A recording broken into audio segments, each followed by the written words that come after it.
Hello student, हम classification of element अर्थात periodic table के बारे में स्टडी कर रहे थे। उसके अंदर हमने पीरियोडिसिटी में लास्ट वीडियो में आयनाइजेशन एनर्जी या आयनाइजेशन एंथैल्पी के बारे में स्टडी किया था। तो आज के इस वीडियो लेक्चर में हम नंबर 5 नेक्स्ट प्रॉपर्टी के बारे में स्टडी करेंगे। तो आज हम स्टडी करेंगे इलेक्ट्रॉन अफिनिटी, इलेक्ट्रॉन अफिनिटी जिसको शॉर्ट में EA या फिर इसे हम इलेक्ट्रॉन गेन एंथैल्पी भी बोलते हैं, जिसे शॉर्ट में डेल EGH। तो ध्यान दें, आज का इस वीडियो लेक्चर का पॉइंट है इलेक्ट्रॉन अफिनिटी या इलेक्ट्रॉन गेन एंथैल्पी। हाँ, सबसे फर्स्ट इसका डेफिनेशन।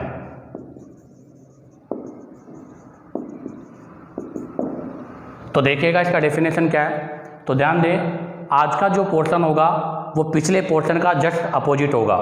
अर्थात हमने जो आयनाइजेशन एनर्जी के बारे में स्टडी किया था उसका जस्ट अपोजिट आज हम स्टडी करेंगे। तो आपका ये न्यूक्लियस है, इसके अराउंड ये आपके ऑर्बिट है। अब आप देखिएगा ये सबसे आउटर है, इसको बोला जाता है वैलेंसी सेल। हमने लास्ट वीडियो में इस वैलेंसी सेल से इलेक्ट्रॉन को रिमूव किया था और इलेक्ट्रॉन को रिमूव करने के लिए हम एनर्जी प्रोवाइड कर रहे थे। आज हम ये इलेक्ट्रॉन है, इस इलेक्ट्रॉन को इस वैलेंसी सेल में क्या करेंगे, ऐड करेंगे। ध्यान दें, आज वैलेंसी सेल में इलेक्ट्रॉन को ऐड किया जाएगा। जब इस इलेक्ट्रॉन को इस वैलेंसी सेल में ऐड किया जाएगा तो ऐसी कंडीशन पर एनर्जी रिलीज होगी। तो यहाँ से क्या होगा, एनर्जी रिलीज होगी। अब आपको पता है जब यहाँ से एनर्जी रिलीज होगी तो जो एनर्जी रिलीज हो रही है इसी एनर्जी रिलीज को हम क्या बोलते हैं, इलेक्ट्रॉन अफिनिटी। तो इसका मतलब क्या हुआ कि आयनाइजेशन में जब हमने इलेक्ट्रॉन को रिमूव किया था तो एनर्जी प्रोवाइड कर रहे थे। अगर हम इसमें इलेक्ट्रॉन जोड़ेंगे तो एनर्जी रिलीज होगी। तो इसका मतलब ये कौन सा प्रोसेस होगा, एक्सोथर्मिक। जबकि आयनाइजेशन एनर्जी कौन सा प्रोसेस था, एंडोथर्मिक। तो हम इसकी अब डेफिनेशन लिखेंगे। तो क्या होगी इसकी डेफिनेशन, तो डेफिनेशन हो जाएगी the amount of energy which release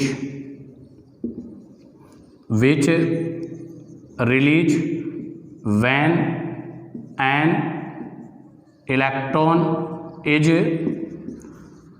added in valency cell of isolated gaseous atom is known as HEA। तो ध्यान दें क्या लिखा मैंने कि the amount of energy which release, अर्थात वो एनर्जी का अमाउंट जो रिलीज हो रहा है। कब रिलीज हो रहा है, जब इसमें हम एक इलेक्ट्रॉन जोड़ रहे हैं। When an electron is added in valency shell, अर्थात जब हम वैलेंसी सेल में एक इलेक्ट्रॉन को ऐड करते हैं तो एक इलेक्ट्रॉन को ऐड करने पर जो एनर्जी रिलीज होगी उस रिलीज एनर्जी को ही हम क्या बोलते हैं, इलेक्ट्रॉन अफिनिटी कहते हैं। जैसे एग्जाम्पल केवाया, तो आपको पता है ये कौन सा एटम है, इसको हम बोलेंगे आइसोलेटेड गैसेज एटम। अब हम इसको इक्वेशन वाइज एक्सप्लेनेशन करें तो X क्या है, X आपका है आइसोलेटेड गैसेज एटम G। इसको हम क्या करेंगे, एक इलेक्ट्रॉन ऐड करेंगे। जैसे एक इलेक्ट्रॉन करेंगे ये एनाइन में चेंज हो जाएगा और ऐसी कंडीशन पर यहाँ पर एनर्जी रिलीज होगी।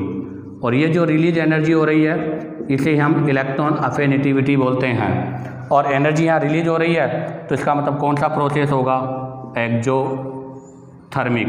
और हमें पता है कि जो एक्सोथर्मिक प्रोसेस होते हैं उनके लिए एंथैल्पी की वैल्यू क्या होगी, नेगेटिव। तो यहाँ पर एंथैल्पी किस में होगी, नेगेटिव में। अब आप यहाँ से इसका स्क्रीनशॉट लीजिएगा। अब हम कुछ की पॉइंट्स के बारे में स्टडी करेंगे। तो देखिएगा इसके की पॉइंट में से सबसे फर्स्ट की पॉइंट अभी हमने जस्ट स्टडी किया कि आपका जो इलेक्ट्रॉन गेन एंथैल्पी वाला पोर्शन अर्थात इलेक्ट्रॉन अफिनिटी जो फर्स्ट है उसमें एनर्जी रिलीज होती है, तो इसको हम क्या बोलेंगे, एक्सोथर्मिक प्रोसेस। तो इसको हम क्या बोलेंगे, एक्सोथर्मिक प्रोसेस। तो इसका मतलब क्या हुआ, generally first electron affinity is an endothermic process. ध्यान रखना, आपका जो फर्स्ट EA अर्थात इलेक्ट्रॉन अफिनिटी जो है वो एंडोथर्मिक प्रोसेस होता है। अर्थात हम ऐसे कह सकते हैं कि फर्स्ट इलेक्ट्रॉन को ऐड करने पर एनर्जी क्या होगा, रिलीज होगा। हमने जनरली बोला है, इसका मतलब क्या हुआ, except stable electronic configuration, stable electronic configuration को छोड़कर। तो ऐसी कंडीशन पर इनके लिए इलेक्ट्रॉन गेन एंथैल्पी की वैल्यू नेगेटिव होगी। अब आप देखिएगा इसके अंदर अगर हम एक्सेप्शन वाली बात करें तो पॉइंट नंबर 2 में अगर हम बात करेंगे तो पॉइंट नंबर 2 होगा आपका फर्स्ट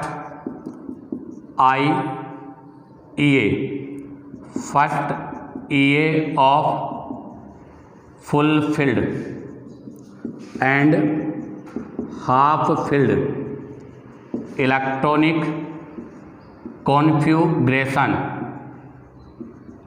अगर आपके पास कोई एलिमेंट है उसका फुलफिल या हाफ फिल्ड इलेक्ट्रॉनिक कॉन्फ़िगरेशन है तो उनके लिए फर्स्ट EA की वैल्यू जो होगी वो पॉजिटिव होगी।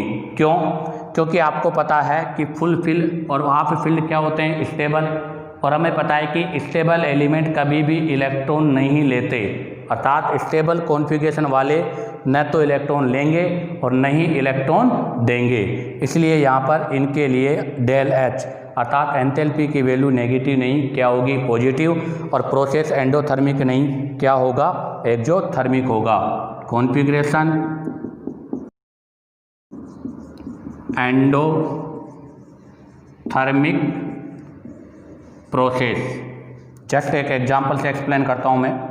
जैसे नाइट्रोजन है गैस, मैंने इसको एक इलेक्ट्रॉन दिया, एक इलेक्ट्रॉन देते ही ये क्या बन जाएगा, N- गैस। अब वैसे रूल के अकॉर्डिंग तो यहाँ पर एक इलेक्ट्रॉन आप दे रहे हो तो ये क्या हो गया, EA फर्स्ट, और EA फर्स्ट क्या होना चाहिए, एंडोथर्मिक होना चाहिए। अर्थात जब हम एक इलेक्ट्रॉन को ऐड करते हैं तो एनर्जी रिलीज होती है, तो ये एक्सोथर्मिक होना चाहिए। लेकिन आप ज़रा देखिएगा यहाँ पर नाइट्रोजन का कॉन्फ़िगरेशन है P3, और P3 का मतलब क्या हो गया, हाफ फिल्ड, अर्थात ये आधा भरा हुआ है। अब अगर ये आधा भरा हुआ है और एक इलेक्ट्रॉन और इसको देंगे तो ये P4 हो जाएगा। अब आप देखो जब ये हाफ फिल्ड था तो स्टेबल था, और जैसे इसमें P4 हो गया, बताओ ये स्टेबल से क्या बन गया, अनस्टेबल बन गया। अब बताओ अगर ये अनस्टेबल बन गया तो क्या इलेक्ट्रॉन को लेकर एनर्जी रिलीज करेगा? तो ऐसी कंडीशन पर यहाँ पर जो है वो एनर्जी जो है वो रिलीज नहीं होगी, बल्कि ये एनर्जी को एब्जॉर्ब करेगा। तो इसका मतलब ये आपका कौन सा प्रोसेस है, एंडोथर्मिक प्रोसेस है, और इसके लिए इलेक्ट्रॉन गेन एंथैल्पी की वैल्यू पॉजिटिव होगी। अब आप यहाँ से इसका स्क्रीनशॉट लीजिएगा। हम की पॉइंट नंबर 3 के बारे में डिस्क्राइब करेंगे। तो देखिएगा नंबर 3 में हम बात करेंगे सेकंड EA। तो ध्यान दें, but second EA electron affinity is endothermic process. तो ध्यान दें कि सेकंड EA की वैल्यू एंडोथर्मिक है, जबकि आयनाइजेशन पोटेंशियल चाहे फर्स्ट हो, चाहे सेकंड हो, चाहे 3 हो, सभी एंडोथर्मिक होते हैं। बट आपका फर्स्ट EA तो जनरली एक्सोथर्मिक है, अर्थात एनर्जी रिलीज होती है। बट अगर हम सेकंड इलेक्ट्रॉन को ऐड करते हैं तो एनर्जी रिलीज नहीं, एब्जॉर्ब होती है। तो इसका सेंस क्या है, second electron addition of an isolated gaseous atom. कहने का मतलब है कि अगर हम गैसेज आइसोलेटेड गैसेज एटम में सेकेंड इलेक्ट्रॉन को ऐड करेंगे तो एनर्जी रिलीज होगी। जैसे x माइनस जी, इस पर इलेक्ट्रॉन हमने ऐड किया तो ये बन जाएगा x माइनस 2g, और ऐसी कंडीशन पे यहाँ पर एनर्जी रिलीज नहीं होगी, बजाय एनर्जी एब्जॉर्ब होगी, और ये जो एब्जॉर्ब एनर्जी हो रही है इसे ही हम Ea2 बोलते हैं। तो इसका मतलब क्या हुआ कि फर्स्ट Ea अर्थात फर्स्ट इलेक्ट्रॉन अफिनिटी तो क्या होती है, एक्सोथर्मिक, और सेकंड Ea क्या होता है, एंडोथर्मिक। अब इसका रीजन क्या है, तो इसका रीजन देखिएगा, इसका रीजन है due to inter electronic repulsion, अर्थात यहाँ पर इंटर इलेक्ट्रॉनिक रिपल्सन होता है। अब मैं समझाता हूँ ये क्या है। जैसे देखिएगा आप लोग, ये आपके ऑर्बिट थे और इस पर यहाँ नेगेटिव चार्ज लगा हुआ है, अर्थात इलेक्ट्रॉन डेंसिटी है, और जब मैं इस पर ये इलेक्ट्रॉन ऐड करूँगा तो आपको पता है सेम स्पीसीज, ये दोनों क्या हो गए, सेम स्पीसीज हो गई, और हमें पता है कि सेम स्पीसीज के बीच में हमेशा क्या होता है, रिपल्सन होता है। तो जैसे ही मैं इस इलेक्ट्रॉन को इसके साथ ऐड करूँगा ये नेगेटिव चार्ज इसको ऐड नहीं होने देगा, और अगर ये नेगेटिव चार्ज इसको ऐड नहीं होने देगा तो यहाँ पर एनर्जी रिलीज नहीं रिक्वायर्ड होगी। तो हम क्या लिखेंगे, हमने लिखा due to inter electronic repulsion, तो किस किस के बीच में होगा तो वो देखिएगा, तो यहाँ लिखेंगे हम repulsion between negative charge and incoming electron. आपका जो इलेक्ट्रॉन आ रहा है उसके बीच में और आपका जो नेगेटिव चार्ज है उसमें रिपल्सन होगा, और ये रिपल्सन आपका इंटर इलेक्ट्रॉनिक रिपल्सन कहलाएगा, और इस रिपल्सन की वजह से ही आपका सेकंड Ea क्या होगा, एंडोथर्मिक होगा। इसी के साथ आपका ये पॉइंट नंबर 3 कंप्लीट होता है। अब हम पॉइंट नंबर 4 के बारे में स्टडी करेंगे।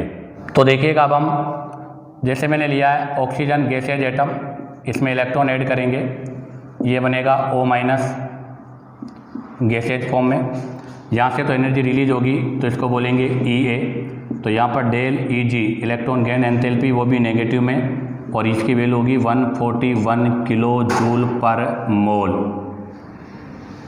अब आप देखिएगा, अब ये आपका जो एनाइन बना है, इस एनाइन में हम फिर इलेक्ट्रॉन ऐड करेंगे, यहाँ से जैसे इलेक्ट्रॉन ऐड करेंगे ये -2 हो जाएगा, बट अब की बार एनर्जी रिलीज नहीं होगी, अब की बार यहाँ पर हमें एनर्जी क्या करनी पड़ेगी, प्रोवाइड करानी पड़ेगी। तो इसके लिए del Eg electron gain enthalpy की वैल्यू, तो यहाँ पर इलेक्ट्रॉन गेन एंथैल्पी की वैल्यू प्लस 744 होगा, जिसको हम किलो जूल पर मोल में काउंट करेंगे। अब आप देखो इसका नेट, अब हम यहाँ से नेट इक्वेशन बात करें, तो नेट इक्वेशन में अगर हम बात करेंगे तो देखो यहाँ से इनको ऐड करेंगे तो ये क्या हो जाएगा, O माइनस से O माइनस कट जाएगा, तो यहाँ पर हो जाएगा O gases atom, total 2 electron आपने इसको दिए, ये O2 माइनस में कन्वर्ट हो गया, और यहाँ पर एनर्जी जो है वो रिलीज हुई है, अर्थात सॉरी एनर्जी रिलीज नहीं है, यहाँ पर आप इसकी वैल्यू लिखोगे तो यहाँ पर इस दोनों का डिफरेंस, तो इन दोनों का डिफरेंस आएगा कितना, 603 किलो जूल पर मोल, और वो भी किस में, पॉजिटिव में। इसका मतलब क्या हुआ कि यहाँ पर इलेक्ट्रॉन गेन एंथैल्पी पॉजिटिव में है 603 किलो जूल पर मोल। तो इसका रिजल्ट यह है कि जो नेट इलेक्ट्रॉन अफिनिटी है वो ऑलवेज क्या होती है, एंडोथर्मिक होती है। तो कहने का मतलब केवल फर्स्ट Ea ही एक्सोथर्मिक है, बाकी सभी Ea सेकंड थर्ड फोर्थ या उनका जो सम है वो सभी क्या होता है, एंडोथर्मिक होता है। तो अब हम इसको राइट डाउन करेंगे, तो इसका रिजल्टेंट क्या होगा, net electron affinity is an endothermic process, hence electron gain enthalpy equals to positive. इसी के साथ ही आपका पोर्शन कंप्लीट होता है। आप इसका शॉर्ट स्क्रीन लीजिएगा। तो अभी जब हमने नेट रिएक्शन के बारे में स्टडी किया था तो वहाँ से हमने देखा कि जो टोटल आ रहा था वो टोटल किस में आ रहा था, पॉजिटिव में। तो इसका मतलब क्या होगा, तो point number 4, hence formation of poly negative anion such as O-2 N-3 S-2। कहने का मतलब यह है कि O-2 को बनाने के लिए EA फर्स्ट EA सेकंड उसका सम, N-3 को बनाने के लिए EA first EA second EA3 इनका सम। तो किसी भी पॉली नेगेटिव एनाइन में EA का जो सम होता है वो हमेशा क्या आता है, पॉजिटिव। अर्थात वो कौन सा प्रोसेस होता है, एंडोथर्मिक। तो hence formation of poly negative anion such as O2 N3 S2 is an endothermic process. ये आपका एंडोथर्मिक प्रोसेस है। इसके लिए इलेक्ट्रॉन गेन एंथैल्पी की वैल्यू क्या होगी, पॉजिटिव होगी। नंबर 5, अब हम बात करेंगे इसके यूनिट। तो बताओ इसका यूनिट क्या होगा, इसका यूनिट होगा किलो जूल पर मोल या किलो कैलोरी पर मोल। तो इसकी यूनिट वही होगी जो आपके IA या IP की यूनिट थी। नंबर 6 में आप ध्यान दें, X मैंने कोई एक एलिमेंट लिया है, गैसेज एलिमेंट है, इसको मैंने इलेक्ट्रॉन दिया है। इलेक्ट्रॉन को देने से यहाँ पर X माइनस और G का फॉर्मेशन हुआ। तो बताओ इस प्रोसेस को हम क्या बोलेंगे, इसको बोलेंगे हम EA। अब आप देखो ये X माइनस वापस एक इलेक्ट्रॉन को रिमूव करके ये बना लेगा, इस प्रोसेस को क्या बोलेंगे, IP। और इन दोनों का वैल्यू क्या होगा, सेम होगा। तो हम इसको स्टेटमेंट में क्या लिखेंगे कि EA ऑफ न्यूट्रल एटम। ध्यान दें, EA of a neutral atom, ये क्या है, न्यूट्रल है, और ये क्या है, एनाइन है। तो इसका EA और इसका IP बराबर होगा। तो EA of neutral atom equal होगा, बताओ किसके, IP ऑफ इट्स एनायन। कहने का मतलब यह है कि एक न्यूट्रल एटम था, मैंने इसको एक इलेक्ट्रॉन दिया, एक इलेक्ट्रॉन देते ही एनायन बन गया। तो आपको पता है इलेक्ट्रॉन देने का प्रोसेस क्या कहलाएगा, EA। तो ये इसके EA कहलाएगा। अब अगर मैं इस एनायन में से इलेक्ट्रॉन निकाल लूँ तो वापस ये बन जाएगा। तो इलेक्ट्रॉन देना तो क्या कहलाएगा, EA, और इलेक्ट्रॉन निकालना क्या कहलाएगा, IP। तो इसका मतलब इसकी EA और IP दोनों की वैल्यू सेम होगी, बट केवल क्या होगा, अपोजिट इन साइन। केवल वो जो साइन है अर्थात इनका जो चिन्ह है वो अपोजिट हो जाएगा। क्यों, क्योंकि हमें पता है ये एंडोथर्मिक है और ये एक जो थर्मिक होता है। अब आप यहाँ से इसका शॉर्ट स्क्रीन लीजिएगा, हम पॉइंट नंबर 7 के बारे में स्टडी करेंगे।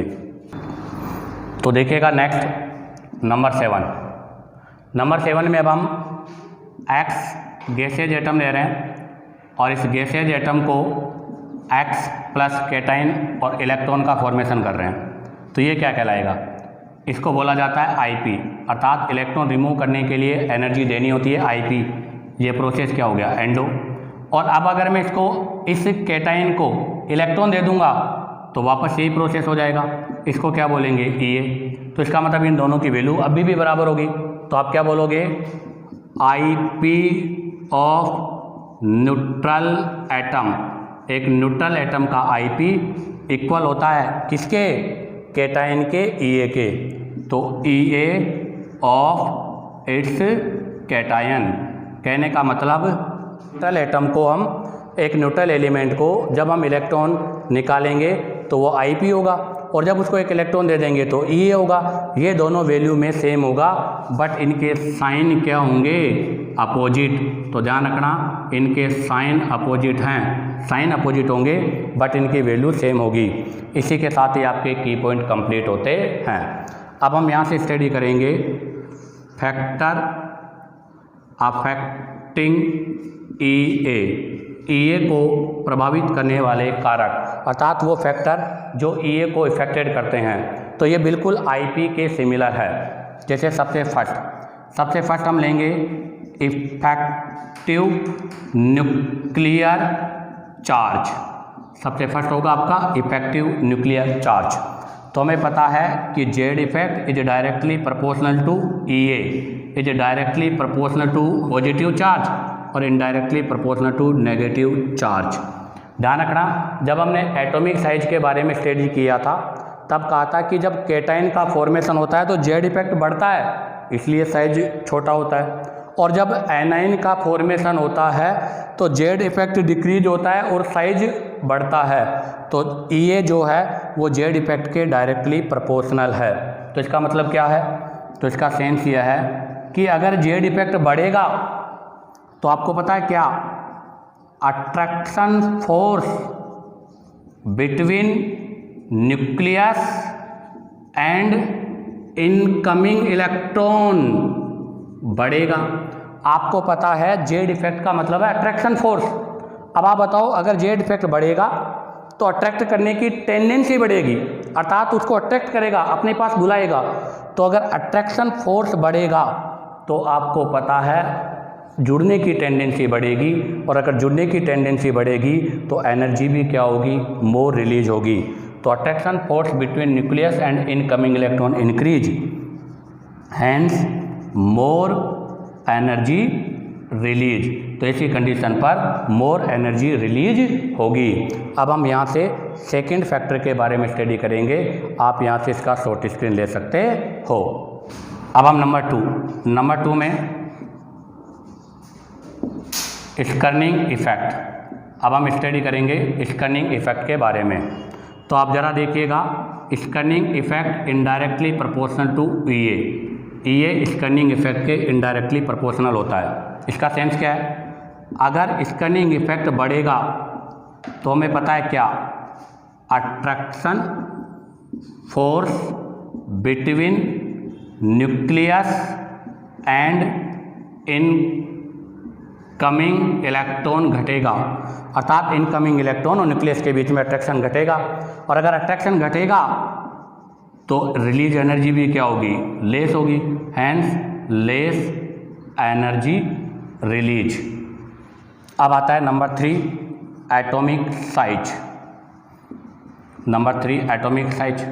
एटॉमिक साइज में अगर हम बात करेंगे तो एटॉमिक साइज जो होता है वो भी ई के इनडायरेक्टली प्रोपोर्शनल होता है, अर्थात साइज बढ़ने के साथ साथ ई कम होगा। ऐसा क्यों? क्योंकि जब साइज बढ़ेगा तो अट्रैक्ट करने की टेंडेंसी कम होगी, और अगर अट्रैक्ट करने की टेंडेंसी कम होगी अर्थात इलेक्ट्रॉन कम जुड़ेगा। अगर इलेक्ट्रॉन कम जुड़ेगा तो एनर्जी भी क्या होगी, कम रिलीज होगी। कहने का मतलब यह है कि अगर इलेक्ट्रॉन मोर ईजिली ऐड होगा तो एनर्जी ज़्यादा रिलीज होगी, और अगर इलेक्ट्रॉन डिफ़िकल्ट ऐड होगा तो एनर्जी लेस रिलीज होगी। तो इसका मतलब क्या हुआ, एटॉमिक साइज इंक्रीज हो रहा है। अगर एटॉमिक साइज इंक्रीज होगा तो आपको पता है क्या, attraction force between nucleus and incoming electron घटेगा। इससे क्या होगा, अगर वो कम होगा तो इसको कम अट्रैक्ट करेगा, अगर अट्रैक्ट कम करेगा तो कम जुड़ेगा, और अगर कम जुड़ेगा तो एनर्जी भी क्या होगी, लेस रिलीज होगी। तो ध्यान रखना, ई जेड इफेक्ट के डायरेक्टली प्रोपोर्शनल है, स्कर्निंग और एटॉमिक साइज के इनडायरेक्टली प्रोपोर्शनल है। अब आप यहाँ से इसका स्क्रीनशॉट लीजिएगा, हम पॉइंट नंबर 4 के बारे में स्टडी करेंगे। तो देखिएगा नंबर 4 में हम बात करेंगे स्टेबिलिटी ऑफ फुलफिल्ड और हाफ फिल्ड ऑर्बिटल्स। ध्यान दें, अब हम फुलफिल और हाफ फिल ऑर्बिटल्स की स्टडी के बारे में बात करेंगे। तो हमें पता है कि फुलफिल और हाफ फिल की ऑर्बिटल्स की स्टेबिलिटी मोर होती है, और अगर इनकी स्टेबिलिटी मोर होगी तो इनमें इलेक्ट्रॉन हम ऐड नहीं कर सकते। तो बस यही ध्यान दें कि फुलफिल और हाफ फिल के लिए ई की वैल्यू पॉजिटिव होती है, अर्थात या तो इनकी वैल्यू 0 होगी या फिर इनकी वैल्यू पॉजिटिव में होगी। तो अब इसको राइट डाउन करेंगे, ई ऑफ फुल फिल्ड और हाफ फिल्ड इलेक्ट्रॉनिक कॉन्फ़िगरेशन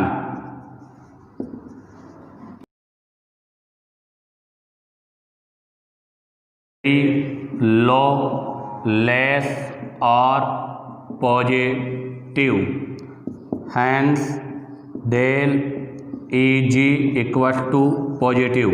अब आप देखिएगा, अगर एक फुल फिल और एक हाफ फिल इलेक्ट्रॉनिक कॉन्फ़िगरेशन वाला होगा तो उनके लिए उनके Ea की वैल्यू या तो पॉजिटिव में होगी या बहुत कम होगी।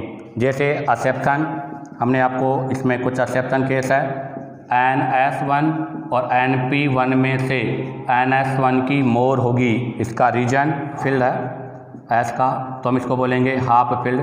और इसके अलावा एक और एक्सेप्शन है कि NP2 और NP3 में से NP2 का Ea भी हमेशा मोर होगा। अब जैसे एग्जांपल में सबसे फर्स्ट ग्रुप नंबर 18, इसको बोला जाता है जीरो ग्रुप या नोबल गैस।